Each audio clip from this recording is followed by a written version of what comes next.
পানির ভিতর ধরলে বাতি ঝড় বাতাসেও নেবে না, ল্যাংটা বাবার মুরিদ হইলে নামাজ রোজা লাগে না। এই পিছায় বলবে নামাজ রোজা লাগে না, ওটা পীর না টাটকা শয়তান।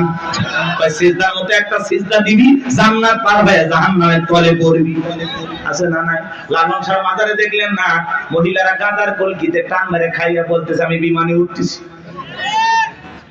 প্রকাশ্যে জনগণের সামনে মাজার গুলোতে গাঁজা খাওয়া হয়, মাজারে গাঁজার কলকিতে এত ধোঁয়া ছাড়ে বাজার, রাস্তায় প্রশাসনের লোক দাঁড়িয়ে থেকে বলে মনে হয় ওরসের রান্না চলছে। কথা বল না কেন? ভণ্ডগুলো ভণ্ডামি করে যাচ্ছে আর বলে আমরা হকের দরবারে আছি। আছে না নাই? কথা বলেন না কেন? ভণ্ডামি পাইছেন জায়গা পান না। পিছ ছিল শাহজালাল খান কাইফি, রাজপথে নারাই তাকবীর হুঙ্কার দিয়েছে, গৌর গোবিন্দ ধুতি পরার টাইম পাইনি। কথা বলেন ঠিক কি না? এরকম শাহজালালের মতো বীর দরকার আছে না নাই? আল্লাহ বলে ভালো জিনিস, ওয়াকুনু মাস-সাদিকিন। আল্লাহ বলে তোমরা সত্যবাদীদের সঙ্গী হও। যে পীরের পা থেকে মাথা পর্যন্ত নবীর সুন্নাত দিয়ে ঢাকা, যার চেহারার দিকে তাকাইলে আল্লাহর কথা স্মরণ হয়, এরকম আল্লাহওয়ালা যেখানে আমরা আছি সেখানে গাঁজাখোর ভণ্ড, লালি বাবা, কালু বাবা, শিকল বাবা, তালা বাবা যেখানে, শয়তান আছে সেখানে। কথা বোঝা গেল? কোন ভণ্ডদের কাছে আমরা যাব না ইনশাআল্লাহ। কোন ভণ্ডের কাছে যাব না। পীর সাহেব নাই, মানুষ আছে কিনা তাও সন্দেহ। কবর মাজার বানায় রাখছে, লেখে রাখছে তাকলিস আর রহমতুল্লাহ আলাইহি। উপরে লেখে মাহবুব সুবহান, ভারতের কামান, জামানার জামান। আছে না না? এক এক পীরের নাম, আল্লাহ হেদায়েত দান করেন। ভণ্ড পীরের ওয়াজ বেশি করবো না, কষ্ট হচ্ছে আপনাদের। এই ভণ্ডদের কাছে যাওয়া যাবে? এমন পীর আছে মহিলা মুরিদ দেখলে মাথা ঠিক থাকে না, দুই হাত বাড়ায় বলে মা আয়। মহিলা চিন্তা করছে এত বড় আল্লাহ আমারে ডাকে, যদি বুকে না যায় জাহান্নামে জায়গা হবে না। পীর সাহেবের বুকের ভিতরে ঢুকে গেছে, আর পীরের বুকের ভিতরে ঢুকে এত শান্তি পাইছে, আনন্দের ঠেলায় গান গায়, বাবা আমি তোমায় ভালোবাসি, তোমার চরণ সুমিতে বাবা, তোমার কাছে আসি গো বাবা, আমি তোমায় ভালোবাসি। যে নারী স্বামীকে বাদ দিয়ে পীরের ফাঁকা পায়ে চুমা খায়, ওই নারীর চরিত্র ঠিক না। মা বোনেরা শুনে না, আপনার পীর আপনার স্বামী। কথা কয় না কেন? প্রত্যেকটা সন্তানের কাছে তার মা বাবা হলো পৃথিবীর সবচাইতে বড় পীর। কথা বলেন? জীবনে কোনোদিন মা বাবাকে ভাত দেয় না, পিতা মাতার জন্য 1 কেজি কমলা বেদানা কেনে না, পীর সাহেবের দরবারে গরু নিয়ে দৌড়ায়। পাগল দেখছেন? মা বাবার খবর নেয় না, পীরের বাবার খবরের অভাব নাই। আল্লাহ হেদায়েত দান করেন। গরু ছাগল নিয়ে কোনো পীরের দরবারে দৌড়াবেন না। আচ্ছা উনি যদি আল্লাহওয়ালা হয়, ভালো আছে, তো গরু ছাগল দিয়ে কি করবে? এলাকায় কত গরিব নিয়ে বিয়ে হয় না, দেন না, গরুটা জবাই করে মেহমানদারি করা দেন, আল্লাহ খুশি হবে। এলাকায় মাদ্রাসা আছে, গরিব দুঃখী বাচ্চা পড়াশোনা করে, এতিম বাচ্চারা, একটা ছাগল মাদ্রাসায় দেন, ওরা জবাই করে খেয়ে আল্লাহর কোরআন তেলাওয়াত করবে, আর সেই মালিক আল্লাহ খুশি হবে। আর আপনি মাজারে যায় ছাগল গরু দিয়ে, হ্যাঁ রাত ভর্তি করে নিয়ে যায়, মাইক বাজারে গান গায়, দেখেননি? যা কত কথা বলা যাবে না, কষ্ট হচ্ছে আপনাদের। কোন মাজারে টাকা পয়সা দান করবেন না। কথা বলে না? হ্যাঁ, কোন মাজারে যদি মসজিদ থাকে, মাদ্রাসা থাকে, সেই জায়গা আপনি দান করতে পারেন। শুধু মাজার এমন জায়গায় 1 টাকা দেবেন না। কথা বলে না? আপনার যা বলতেছে আপনি তাই করবেন। মাজারে কেন টাকা দিচ্ছেন? উনি আল্লাহওয়ালা না, ভালো আছে না, টাকা দিয়ে কি করবে? আঙ্গুর কিনে খাবে? আপনি মাজারে কেন টাকা দিচ্ছেন? এতিম অসহায় প্রতিবন্ধী হাত পাতে 5 টাকা দিতে পারেন না, আর মাজারের দান বক্স থেকে 1000 টাকা 500 টাকা কেমনে ঢোকান? টাকা জেতা মানুষের দরকার না মরা মানুষের? জেতা মানুষ কান দিচ্ছে হাত পাতে, আপনি সেখানে দেন না। আর মাজারে পীর সাহেব একবারও ডাকলো না, এই মুসলিম টাকা দে, চাইছে? ওই জায়গায় কেন টাকা দিলেন? বলেন কেন দিলেন? কিসের বরকতের আশা? সন্তান হয় না, 56টা দরবারে ছাগল মান্নত করে, এই মাজারে ছাগল দিলে সন্তান হবে, পাইছেন কোথায়? কথা কয় না, কথা খালি ওয়াজ করলে হবে না, মাঝে মাঝে ওয়াজ করা লাগবে। আরে ভাই আমাদেরকে দেন, মাদ্রাসায় দেন, কথা কয় না, দেওয়ার লোক খুঁজে পান না, যে আমাদের চোখের সামনে কান্দে মরে যাচ্ছে ওই জায়গা দেয় না, ওই মরা পীর সাহেবরা দিয়ে এসেছে। ওই যে পীর আছে না, কলার গাছ আছে, আসলে কোনো মাজার কিনা আপনি জানেন? অধিকাংশ মাজার মিথ্যে মিথ্যে মাজার বানাইয়া ভণ্ডামি শুরু হয়ে গেছে, কথা বলেন ঠিক না? আল্লাহ যেন আমাদের হেদায়েত দান করেন, এটা জোরে বলেন আমি। আমার কথায় অনেক মাদার পুজোরা বিরক্ত হয়েছে, অনেকে ফোন দিয়ে হুমকি দিছে, তোমরা আল্লাহ আল্লাহর বিরুদ্ধে কথা বলো, মরার আগে জবান বন্ধ হয়ে যায়। চিন্তা করছেন? ফরিদপুরে সালতা থানা আটরশি আছে না, আগে যাইতে পারি না, আমার সেই হুমকি দিত, কয় এই থানা আসলে তোর হাত পা কেটে নেব। গত 29 তারিখে ওই জায়গায় বয়ান করে আসে, কই হাত পাটা করতো না, হাত পা কাটার লোকগুলো খুঁজে পাইনি, কারণ ওই ওদের দেখে নিয়ে আমি একটু সাইজ করছিলাম, খবরদার এই ভণ্ডদের কাছে যাবেন না। হক্কানি আল্লাহ ওয়ালা ভালো, সেখানে আপনি যাবেন, কিন্তু ভণ্ডদের কাছে যাব না। যেখানে ইসলাম আছে সেখানে আমরা আছি, যেখানে ভণ্ডামি আছে সেখানে আমরা নারী পুরুষ একত্রে জিকির। আরে ভাই, মহিলা মানুষ কাছে থাকলে মাথা ঠিক থাকে, কিসের জিকির?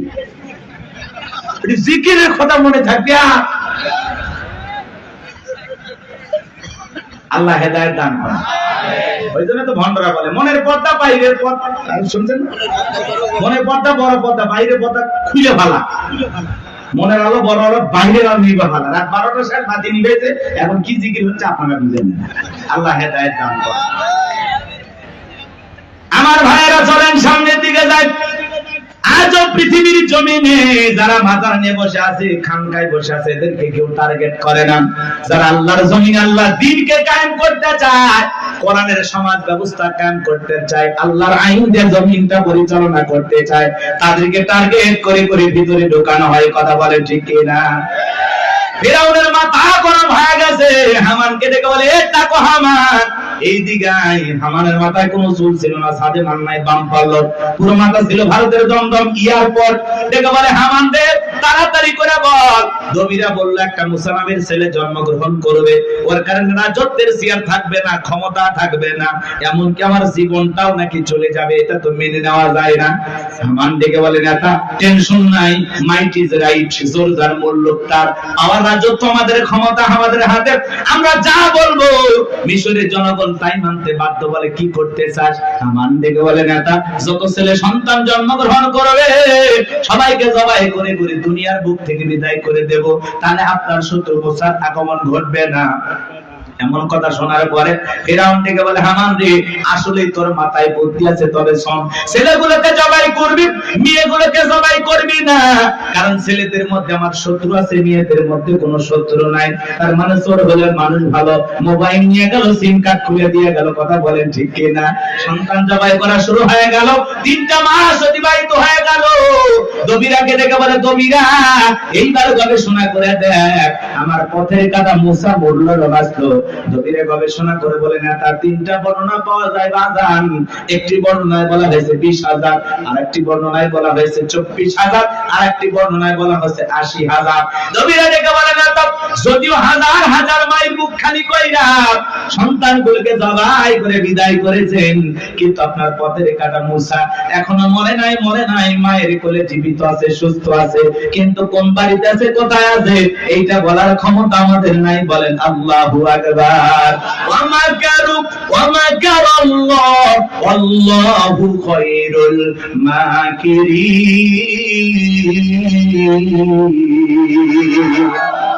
এলাকা আল্লাহ চাই মুসারে বাঁচাইতে, ফিরাউন চাই মারতে, আর 14 গোষ্ঠী এক জায়গা হয় মুসের একটা পছন্দ জিততে পারবে না। কথা বলেন ঠিক কিনা? ফিরাউন আগান্বিত হয় বলে, এই সেনাবাহিনীর দল, এতগুলো মারলি, আসলটাই মারতে পারলি না।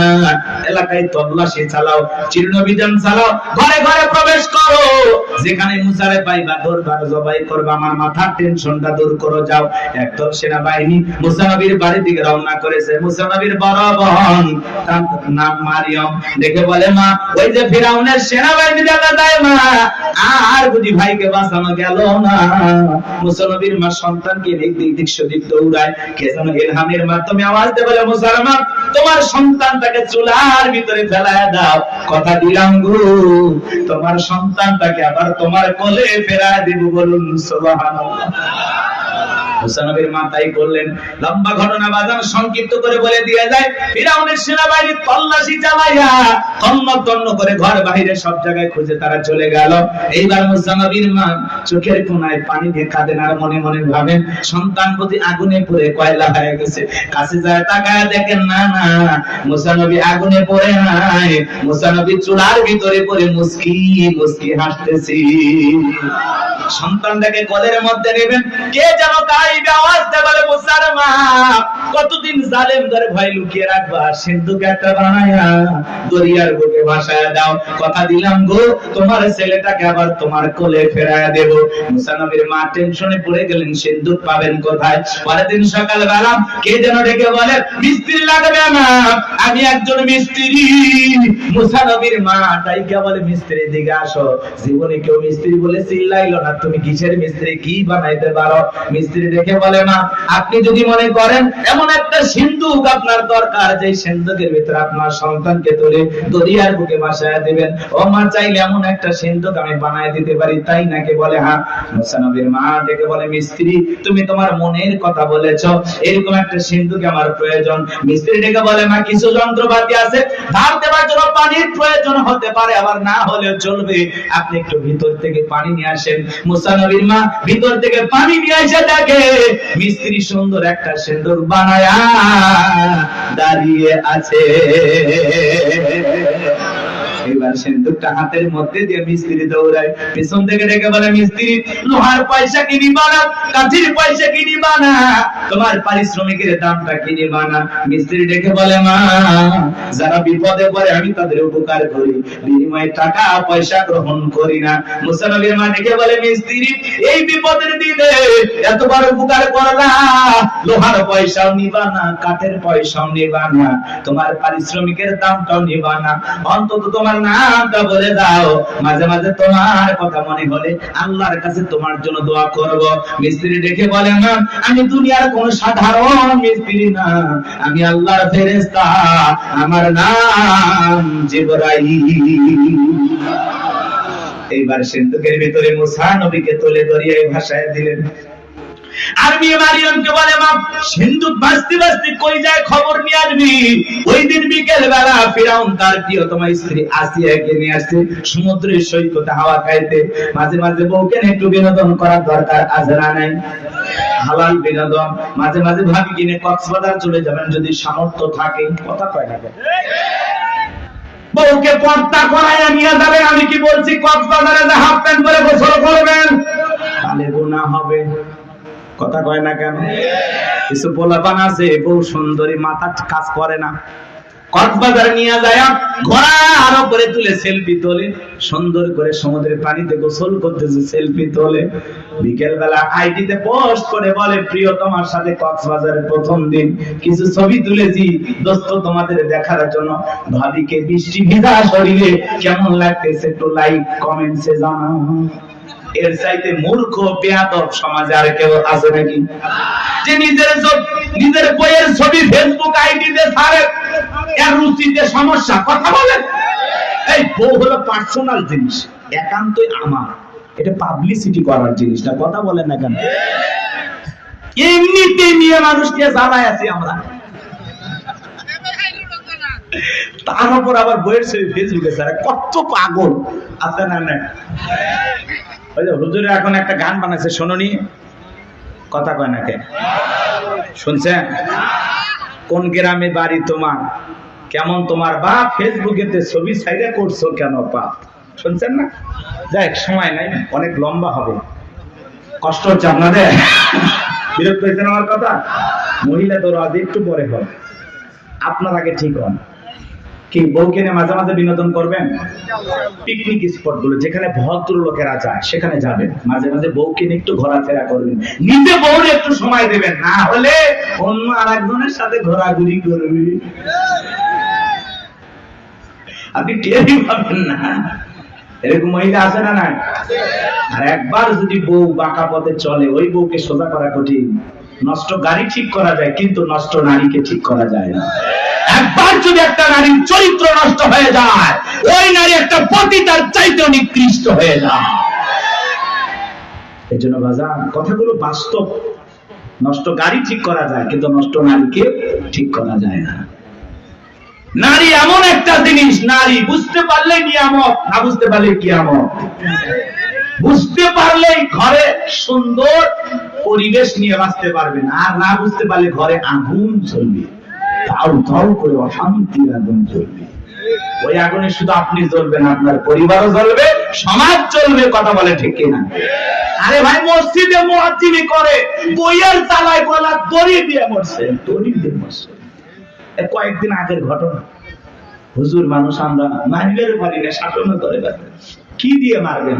আল্লাহ এমন একটা সিস্টেম দিয়েছে মারার, কয় মেসওয়াক পরিমাণে 1 বিঘা। কথা কয় না কেন? আচ্ছা, এটাতে মারা যায় 8 ইঞ্চি দিয়ে। কথা কয় না কেন? এটার পান্টি হলো, অনেকে কয় হুজুর প্লাস দিয়ে মারবি, মানে প্লাস দিয়ে ওই পান্টি ধরবি না, হাত দিয়ে ধরা যাবে। আর কার বউ যদি মমতাজের মতো মোটা হয়, আর ওই পান্টি যদি পিঠে বার যায়, বউ কবে আমার কাতুকুতু লেগেছে। কথা পান্টি। ইসলাম এমন একটা সুন্দর সিস্টেম আল্লাহ তাআলা আমাদেরকে দিয়েছেন। ইসলাম এত সুন্দর একটি ধর্ম, আসলে বউ মারার পক্ষে আল্লাহ নাই। কথা কয় না? আল্লাহ বলতেছে বউ ভালোবাসার জিনিস, মারবে কেন? আর তুমি যদি সকালে বউরে পিটাও, রাতের বেলা কই ঘুমাবা? ওই বউয়ের কাছে যাতে তোমার লজ্জা করবে না? কথা কয় না? আর পাগল, কিছু পাগল আছে না, বউরে এমন পিটান যতক্ষণ আব্বা ডাকছি ততক্ষণ থাকবে না। মানুষকে বউরে এত মারিস কেন? তাই মারবো না।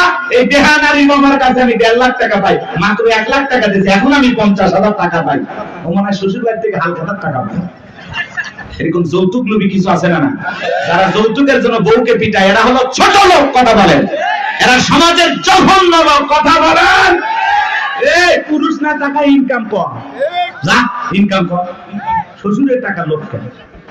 কাঁচা পায়খানা খাওয়া যেমন হারাম, কন্যা পক্ষের কাছ থেকে জোর করে যৌতুক দাবি করা তেমনি হারাম। তো যৌতুকের টাকা না খায় ওটা 2 কেজি খাওয়া। কি সাকত ভাই, মন খারাপ করতেছেন? এলে চলবে না? করতেছেন নাকি আপনারা? ভাই, যৌতুক নিছেন নাকি আপনি?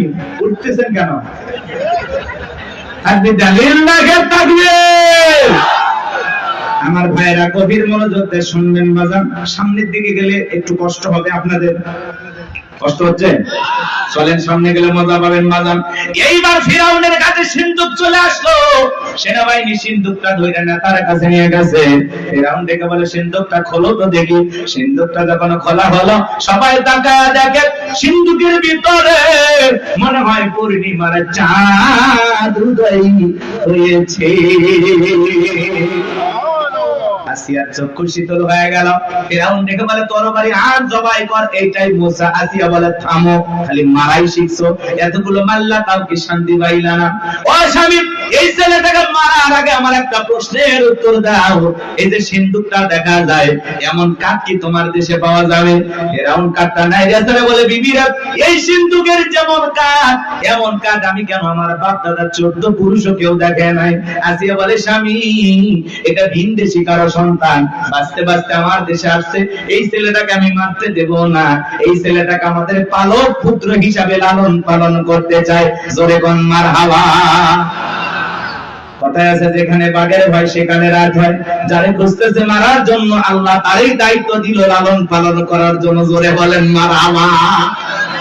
আসিয়া যখন বলেছে ছেলেটাকে আমি পালবো, একে আমাদের পালক পুত্র বানাবো, অনেক কঠিন স্বামী, কিন্তু মাঝে মাঝে বইয়ের আপত্তির কাছে দুর্বল হয়ে যায়।